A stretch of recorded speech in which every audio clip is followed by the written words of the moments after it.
dan denah bangunan harus dilampirkan jelas ya, lokasinya di mana, posisinya di mana, misalnya kayak ruang psikotropika, ruang narkotika, ruang obat-obat keras, ruang prekursor itu harus terlihat jelas di dalam denahnya. Kemudian surat pernyataan kesediaan bekerja penuh waktu untuk APJ dan fotokopi STRA. Nah, apabila PBF-nya itu menyalurkan bahan obat, maka ditambah dengan surat bukti penguasaan lab dan daftar peralatan yang mereka gunakan.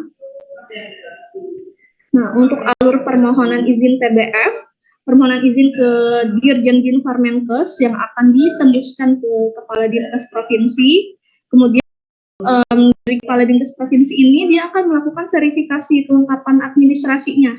Jika memenuhi persyaratan, maka dari Kepala Dinkes akan merekomendasikan ke Dirjen yang akan ditembuskan ke Kepala Balai POM dan pemohon. Dari Kepala Balai POM setempat ini kemudian akan melakukan audit ke PBF yang kita mau dirikan ya untuk memenuhi persyaratan CDOB. Nah, setelah diaudit apabila berkas-berkasnya terpenuhi atau syarat-syaratnya sesuai, maka dari hasil audit dari Balai POM ini akan dilaporkan ke Kepala Balai POM. Nah, dari Kepala Balai POM akan menerima laporan. Nah, apabila lengkap, dari Kepala Balai POM ini akan merekomendasikan ke Dirjen dan ditembuskan ke Kepala Dinkes Provinsi dan pemohon. Nah, kemudian setelah itu dari Dirjen akan menerbitkan izin PBF. Nah, apabila terdapat ketidaksesuaian dari pemohon, maka dari pemohon ini dapat mengajukan surat pernyataan siap melakukan kegiatan ke Dirjen dengan tembusan ke Kepala Badan, Kepala Balai, Kepala Dinkes Provinsi. Nah, untuk menerbitkan izin PBF ini biasanya estimasi waktunya paling lama 12 hari kerja ya, tidak termasuk weekend, jadi hanya 12 hari kerja.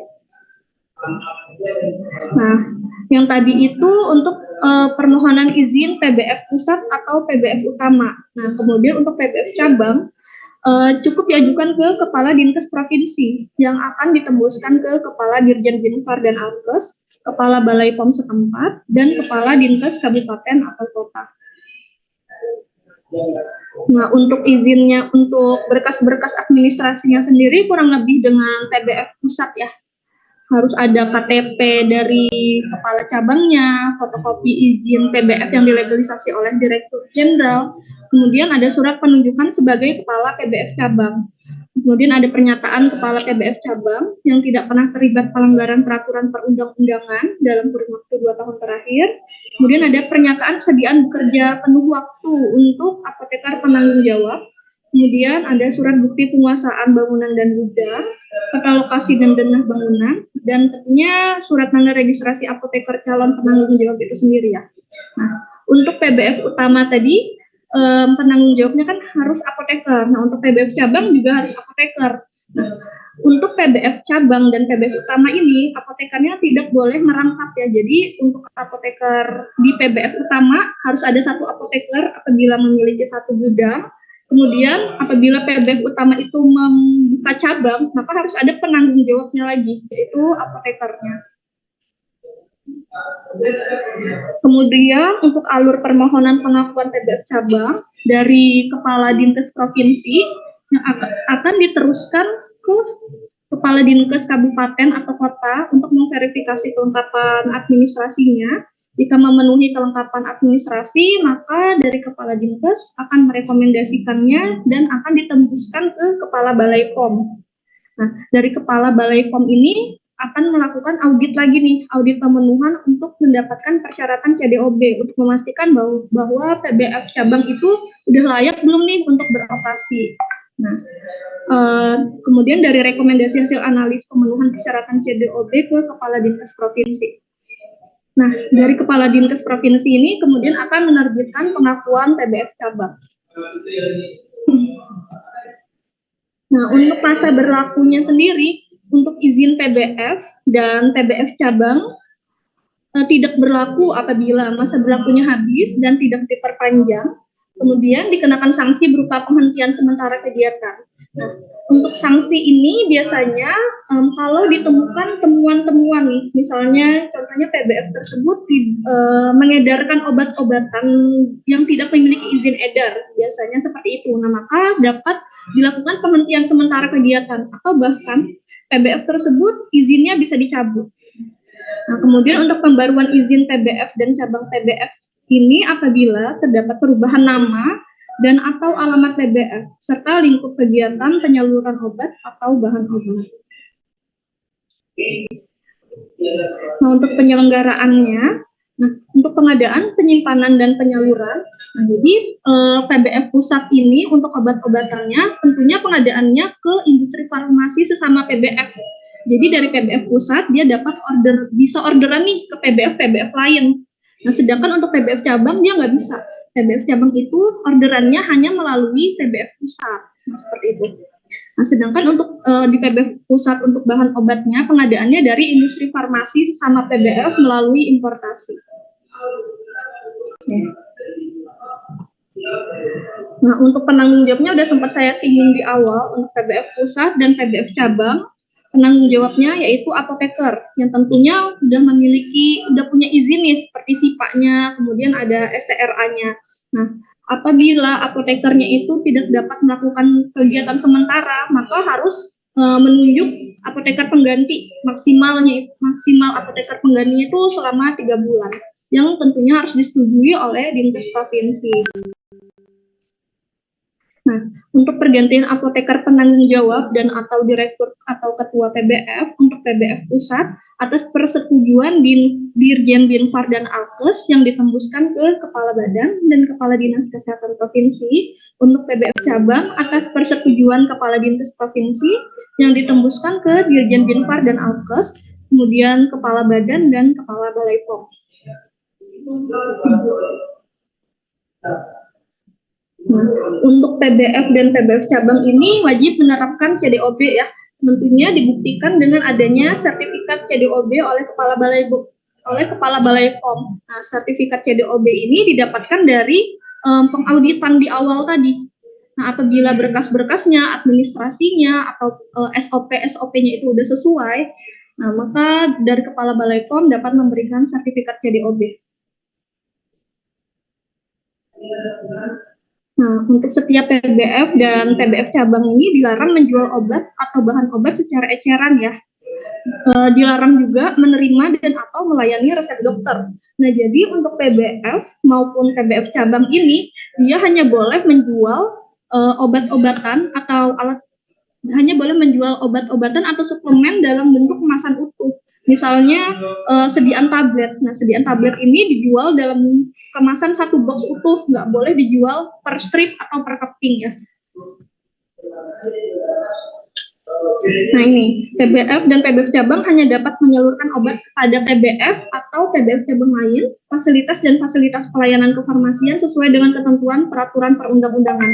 Nah, jadi dari PBF atau PBF cabang ini hanya boleh menyalurkan atau mendistribusikan barang-barang mereka ke apotik, ke instalasi farmasi, rumah sakit, ke puskesmas, klinik, atau lembaga ilmu pengetahuan. Yang tentunya orderan-orderan dari outlet tersebut harus ditandai dengan adanya surat pesanan yang ditandatangani oleh apoteker pengelola apotik atau apoteker penanggung jawab, dan untuk lembaga ilmu pengetahuan ditandatangani oleh pimpinan lembaga.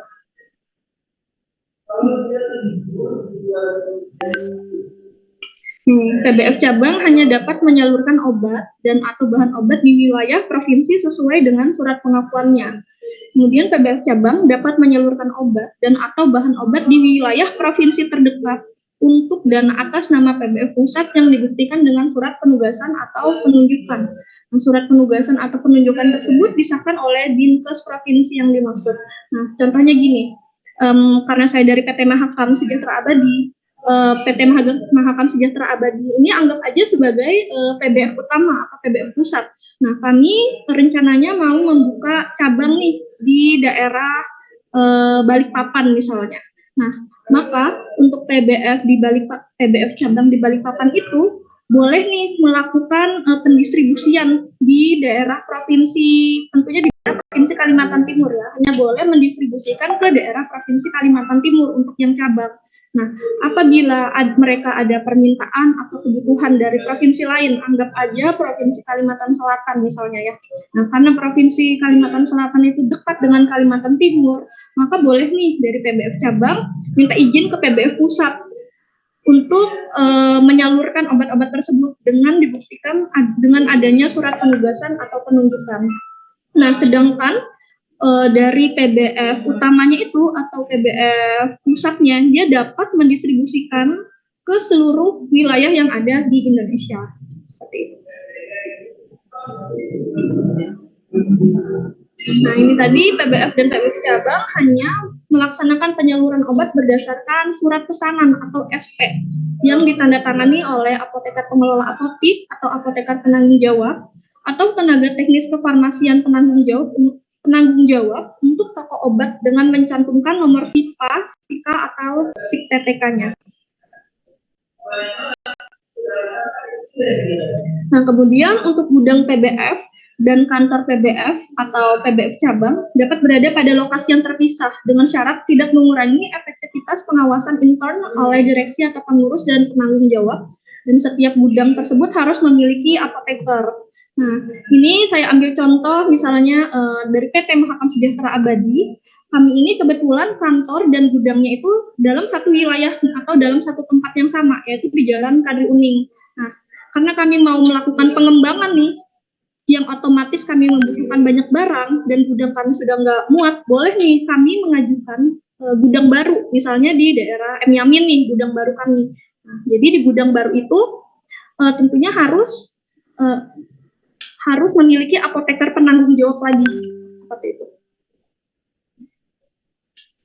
Nah, PBF dan PBF cabang dapat melakukan penambahan gudang atau perubahan gudang. Nah, setiap penambahan atau perubahan gudang PBF cabang harus memperoleh persetujuan dari Kepala Dinkes Kesehatan Provinsi. Nah, ini untuk permohonan penambahan gudang PBF diajukan secara tertulis kepada Direktur Jenderal dengan mencantumkan alamat kantor PBF pusat, alamat gudang pusat dan gudang tambahan, kemudian nama apoteker penanggung jawab pusat, dan nama apoteker penanggung jawab gudang tambahannya. Nah, kemudian permohonan tersebut harus ditandatangani oleh direktur atau ketua dan dilengkapi dengan persyaratan seperti fotokopi izin PBF, kemudian surat STR calon penanggung jawab di gudang tambahan tersebut, kemudian surat pernyataan kesediaan bekerja penuh untuk apoteker penanggung jawabnya, surat bukti penguasaan bangunan dan gudang, kemudian ada dilengkapi dengan peta lokasi dan denah bangunan gudang tambahannya juga. Nah, untuk permohonan perubahan gudang PBF diajukan secara tertulis kepada Direktur Jenderal dengan tembusan Kepala Dinas Kesehatan Provinsi, Kepala Badan, dan Kepala Balai POM dengan mencantumkan alamat kantor PBF pusat, alamat gudang, dan nama apoteker penanggung jawab. Yang tentunya harus ditandatangani oleh Direktur dan dilengkapi dengan fotokopi izin PBF dan peta lokasi dan denah bangunan gudang. Nah, yang tadi itu saya mengacu pada peraturan sebelumnya ya, sebelum semuanya tersistem, makanya di sini tertulis fotokopi gitu ya. Nah, sekarang itu semuanya berbasiskan dengan sistem. Jadi apabila kalian nih mau mendirikan PBF, maka dapat mendaftarkan di website oss.go.id atau one single submission nama kepanjangannya. Nah, jadi di OSS ini nggak hanya PBF nih yang bisa mendaftar, nah tapi untuk apotik ataupun klinik semuanya mendaftarnya melalui OSS. Nah, kenapa daftarnya di OSS? Nah, jadi di OSS ini untuk mendapatkan NIB atau nomor izin berusaha atau izin usahanya. Nah, di OSS ini semuanya terintegrasi dengan beberapa kementerian dan lembaga. Seperti itu sih. Jadi kalau mau daftar PBF, mau buat PBF, daftarnya ke sini ya, di oss.go.id.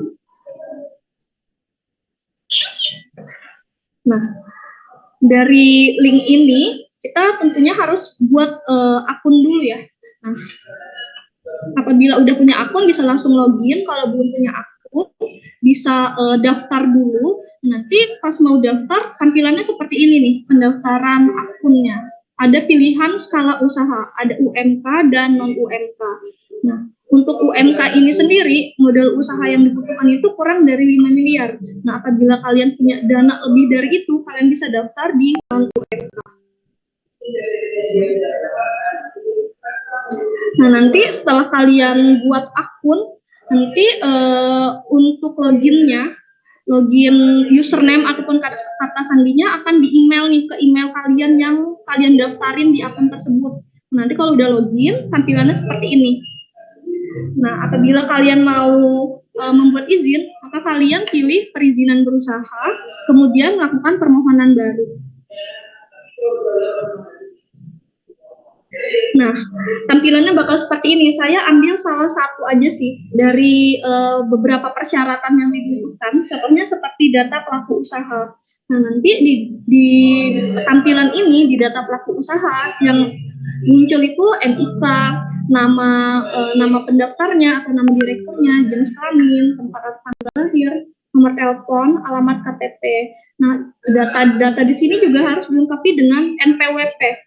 Dan misalnya kalian udah punya BPJS, ketenagakerjaan atau kesehatan, bisa juga nih kalian daftarkan di sini, bisa juga kalian masukkan di sini.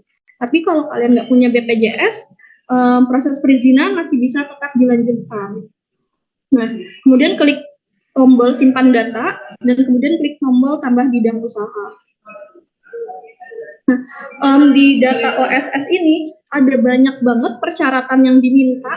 Selain data pelaku usaha, dari lokasi, dari latitude-nya itu juga diminta. Kemudian denah lokasi usaha diminta. Terus usaha apa aja yang mau kalian distribusikan atau item barang apa aja yang mau kalian distribusikan juga ditanya nih di dalam sini. Nah, biasanya untuk jenis pendistribusian atau jenis barang yang diminta itu kan harus tahu nih tujuan kalian mendirikan TBF ini mau mendistribusikan item barang apa. Saya ambil contoh dari Mahakam ya, dari PT Mahakam.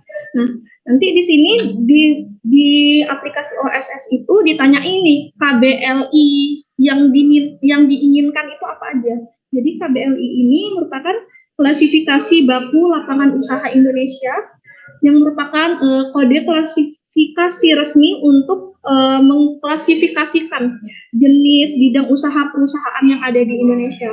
Nah, untuk PBF itu yang KBLI wajibnya itu contohnya seperti ini, KBLI nomor 46441. Nah, ini untuk perdagangan besar obat farmasi untuk manusia. Kemudian ada juga klasifikasi KBLI lain, contohnya 46492 untuk perdagangan besar obat tradisional untuk manusia.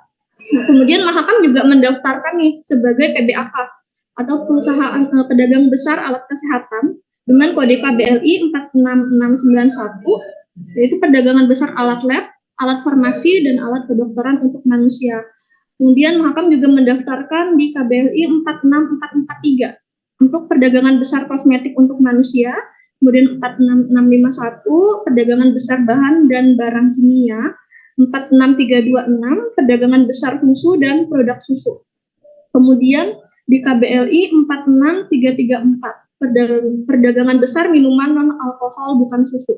Nah, sebenarnya masih banyak lagi kode KBLI yang lain, tapi saya ambil secara umum aja kode KBLI ini. Nah, apabila kita hanya mendaftarkan perusahaan kita dengan KBLI ini saja, maka kita tidak boleh mendistribusikan barang lain selain yang terdaftar di KBLI ini.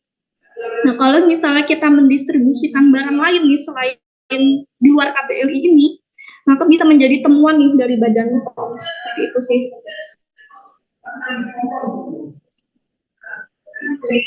Nah, misalnya kalian mau menambahkan KBLI lagi nih. Nah, gimana sih caranya? Nah, jadi kita harus memastikan data pada maksud dan tujuan telah tersedia. Jika belum ada, maka harus melakukan perubahan data legalitas yang tertera di akta melalui notaris dan disahkan melalui sistem AHU, kemudian diupdate data AHU ulang melalui menu perubahan, kemudian perubahan badan usaha. Nah, jika sudah ada, daftarkan melalui menu pengembangan, klik tombol tambah bidang usaha, kemudian klik tombol pilih bidang usaha. Nah, karena PBF ini dia basisnya berbadan hukum atau harus PT, nah maka di persyaratan awal PT itu harus ada akta. Akta itu yang disahkan oleh notaris. Nah, karena kita mau mengajukan pendirian PBF, maka di dalam akta itu semuanya tertuang jelas. Siapa aja nih pemegang sahamnya. Nah, kalau di PT itu dia harus ada komisaris dan harus ada direktur, minimal ada 2 orang ya di dalam akta itu. Kemudian untuk pembagian sahamnya berapa, nominal sahamnya berapa, dan kode KBLI-nya di situ jelas tertera ya di dalam akta pendirian. Nah, untuk izin usaha PBF sendiri intinya kita harus punya NIB, harus punya izin dan sertifikat standar. Atau sertifikat standar ini merupakan sertifikat CDOB. Nah, karena kalian belum pernah dapat materi PBF, untuk CDOB sendiri nanti akan dijelaskan oleh rekan saya ya minggu depan untuk lebih detailnya. Nah, itu aja sih dari saya. Mungkin ada yang mau didiskusikan sama teman-teman. Saya persilahkan.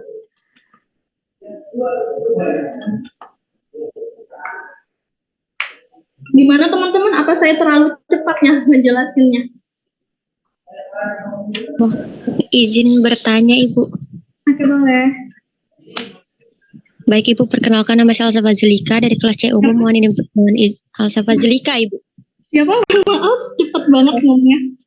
Mohon maaf, Ibu. Alsa Fazlika, Ibu. Alsa, oke. Gimana Alsa?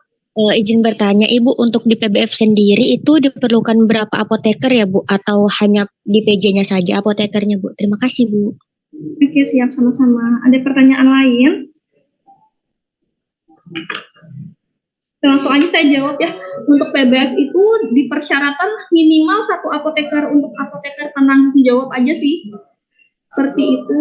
Nah, tapi misalnya mau nambah apoteker juga boleh, tergantung dari kebijakan perusahaan masing-masing. Nah, kalau di Mahakam sendiri, karena izinnya itu sebagai PBF dan PBAK, maka ada 2 apoteker. Apoteker untuk obat dan apoteker untuk alat kesehatan. Nah, kami juga nambah 1 apoteker lagi nih untuk membantu kami di bagian administrasi. Nah, jadi administrasi itu contohnya kayak mengurus kelengkapan faktur, baik faktur keluar maupun faktur baliknya sih. Nah, kalau di Mahakam ada 3 apoteker, tapi kalau dipersyaratkan minimal 1 apoteker, atau bisa nambah, misalnya kalian mau nambah gudang baru nih di tempat lain, jadi minimal harus ada 2 apoteker. Kayak gitu sih Alsa. Baik, Ibu, terima kasih. Iya, sama-sama. Ada lagi yang mau ditanyain? Kita diskusi aja nih, mungkin dari teman-teman lain pernah punya pengalaman atau pernah dengar nih dari temennya terkait kerja di PBF itu gimana sih? Nah, mungkin seperti itu. Ibu, Bu, izin bertanya, Bu. Iya, boleh. Sebelumnya perkenalkan, nama saya Muhammad Rajab dari kelas A umum. Jadi saya izin bertanya, Bu.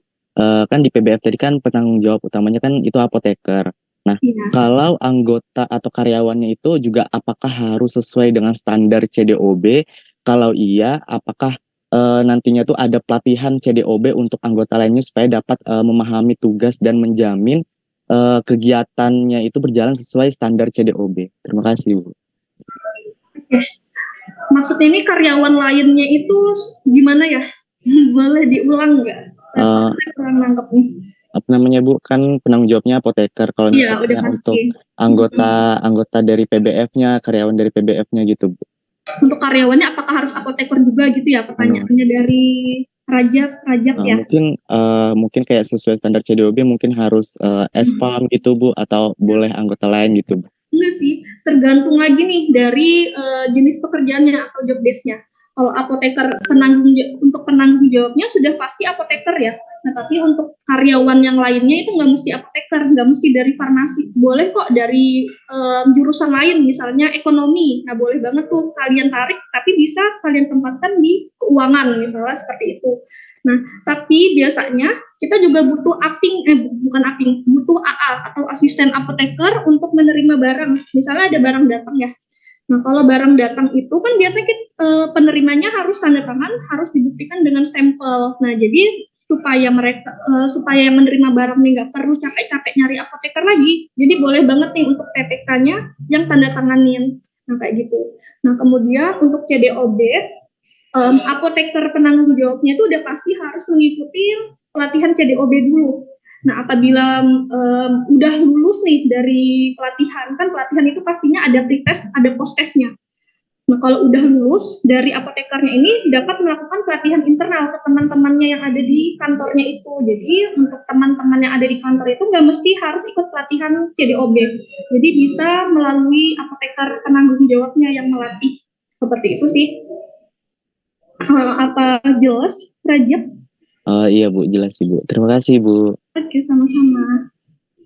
Apa ada pertanyaan lain nih dari teman-teman terkait PBF? Siapa tahu kalian tertarik kan untuk bergabung di PBF, nggak mesti jadi apoteker nih. Kalian bisa juga kerja di bagian gudang atau logistiknya.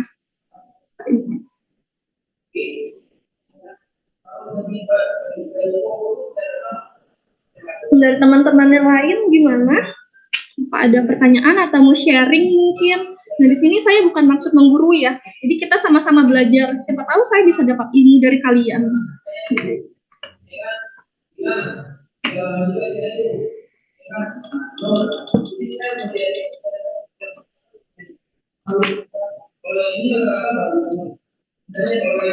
Gimana yang lain?